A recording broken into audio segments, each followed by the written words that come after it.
నవసాహితీ international వారు నిర్వహించిన అంతర్జాతీయ మహిళా దినోత్సవం సందర్భంగా ముందుగానే వసంతం అనే కవి సమ్మేళనంలో పాల్గొని విశాఖ నగర పోలీస్ కమిషనర్ గారి చేతుల మీదుగా ప్రతిభా పురస్కారం అందుకున్న శుభతరుణం.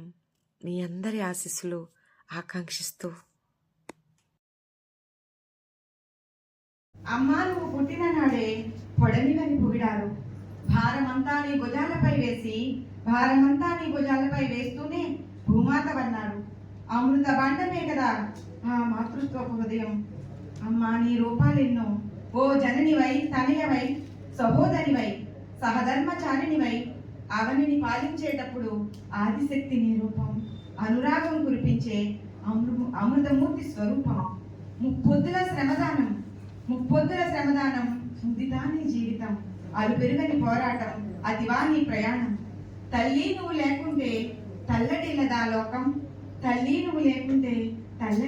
లోకం. జన్మనిచ్చే వేళ మరుజన్మనెత్తావు. అమ్మా, నీ ప్రేమంటే అవధుల్లేని ఆకాశం.